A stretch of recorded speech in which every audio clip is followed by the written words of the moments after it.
पुणे महानगरपालिकेच्या आरोग्य विभाग प्रमुख डॉक्टर नीना बोराडे आत्ता आपल्या सोबत आहेत।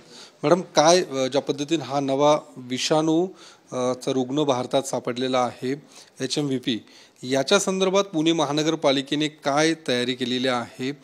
नायडू हॉस्पिटलमध्ये ज्या पद्धतीने विलगीकरण कक्ष तयार करण्यात आलेला आहे, या व्यतिरिक्त अजून काय नेमकी तयारी करण्यात आली? पुणे महानगरपालिकाचा जो नायडू रुग्णालय आहे, ते नायडू रुग्णालय हे आपलं स्वतंत्र असं सांसर्गिक रुग्णासाठीचंच रुग्णालय आहे। त्यामुळे तिथे आपल्याकडं सांसर्गिक रुग्णांसाठी बेड राखीव असतातच आणि तसेच ते आत्ताही आहेत। त्या रुग्णालयाला आपण सर्व तयारीनिशी सतर्क राहण्यासाठी आणि अलर्ट मोडवरती राहण्याच्या सूचना आपण ऑलरेडी दिलेल्या आहेत। या व्यतिरिक्त अजून काय सूचना इतर क्षेत्रीय कार्यालयांमध्ये काही सूचना दिलेल्या आहेत का? कारण जे काही रुग्ण येतात त्यांच्या संदर्भातले काही तपासणी किंवा सर्वेक्षण करण्याचे काही आदेश आपल्याकडून देण्यात आलेत का? परवाच 3 जानेवारीला आपल्याला आरोग्य विभाग शासनाच्या मार्गदर्शक सूचना निर्गमित झालेल्या आहेत आणि त्या मार्गदर्शक सूचनांच्या अधीन राहून त्या सर्व मार्गदर्शक सूचना आपण खाली पारित केलेल्या आहेत। महानगरपालिकेच्या सर्व आस्थापना असतील, म्हणजे जे आपले माननीय आरोग्यमंत्री प्रकाश आंबेडकर सर आणि महानगरपालिका पुणेचे माननीय आयुक्त राजेंद्रजी भोसले सर यांच्या मार्गदर्शनानुसार आपण ह्या सर्व सूचना सर्व स्तरावरती पाठवलेल्या आहेत। मग ते महानगरपालिकेच्या सर्व आस्थापना असतील, आपले क्षेत्रीय कार्यालय असतील, परिमंडळ कार्यालय असतील, तसेच आर्वे महानगरपालिकेचे सर्व रुग्णालये असतील आणि खाजगी रुग्णालयांपर्यंत पण आपण त्या सर्व सूचना पाठवलेल्या आहेत आणि त्या सूचनांच्या अनुषंगानं त्याची अंमलबजावणी होते की नाही या अनुषंगानं आपण दररोज त्याचा आढावा घेतोय आणि सर्व स्तरावरती जनजागृती करण्याच्या अनुषंगानं पण आपण सूचना दिलेल्या आहेत।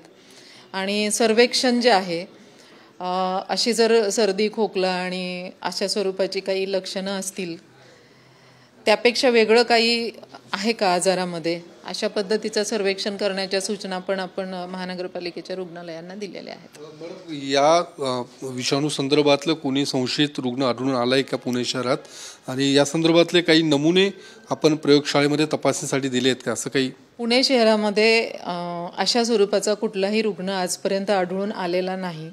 त्या अनुषंगानं आपण माध्यमांच्या अनुषंगानं किंवा त्यांच्या मार्फत याच सूचना आता पुन्हाही देतोय किंवा आवाहन करतोय की सध्या तरी आपल्याकडे घाबरण्याची अजिबात परिस्थिती नाही।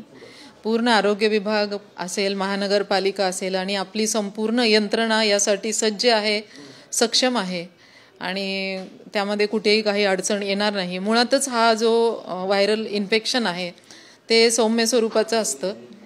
अगदी किरकोळ लक्षणं जे आहेत, सर्दी आहे, खोकला आहे किंवा ताप आहे आणि ते सेल्फ लिमिटिंग असतं, 3 ते 5 दिवसामध्ये ते बरं होत असतं। त्याला वेगळा कुठला असा औषधोपचारही लागत नाही।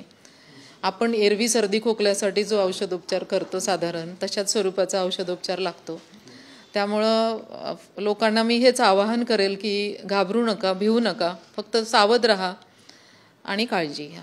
या सगळ्या उपाययोजना केल्या आहेत मॅडम, पण ज्या पद्धतीने कोरोना काळामध्ये विमानतळावरती येणाऱ्या प्रवाशांची तपासणी केली जात होती, या आजारामध्ये जे काही आता विषाणू येतोय त्या संदर्भात तसे कुठलेही आदेश अद्यापपर्यंत देण्यात आले नाही की विमानतळावर येणाऱ्या प्रवाशांची तपासणी करण्यासंदर्भात। कारण पुणे विमानतळावरती देशभरातून प्रवासी येत असतात, मग अशा पद्धतीचा आदेश का अजूनपर्यंत महानगरपालिकेने दिला नाही? कारण ते प्रवासी पुन्हा शहरामध्ये वेगवेगळ्या भागामध्ये येतील आणि तो विषाणू कदाचित पसरण्याची शक्यता सुद्धा व्यक्त केली जाते। मुळातच आपण म्हणतोय की हा जो विषाणू आहे ते सर्वसाधारण इतर विषाणूसारखाच श्वसन संस्थेला संक्रमित करणारा विषाणू आहे आणि बऱ्याचदा त्याचं संक्रमण जे असतं ते अगदी सौम्य स्वरूपाचं असतं। त्यामुळे तशी घाबरून जाण्याची गरज नाही। पुढच्या काळात अजून तरी सध्या तरी तशा मार्गदर्शक सूचना आपल्याला आलेल्या नाहीत, पण जर गरज वाटली आपल्याला तशी आणि तशा काही मार्गदर्शक सूचना आल्या तर आपली अगदी एअरपोर्टवरती सुद्धा स्क्रीनिंगसाठी पथक आपण नक्की ठेवू भविष्यामध्ये गरजेनुसार आणि सूचना जर आल्या तर त्या अनुषंगानं। धन्यवाद मॅडम। तर या सगळ्या पुणे महानगरपालिकेकडून करण्यात आलेल्या उपाययोजना आहेत आणि भविष्यात जर राज्याच्या आरोग्य विभागाकडून काही सूचना आल्या त्या सूचनांचं सुद्धा पालन केलं जाईल आणि खालच्या पातळीवरती तशा सूचना दिल्या जातील, असं डॉक्टर नीना बोराडे यांनी सांगितलंय। कॅमेरामन तुषार ननावरेसह मी योगेश बोरसे, TV9 मराठी, पुणे।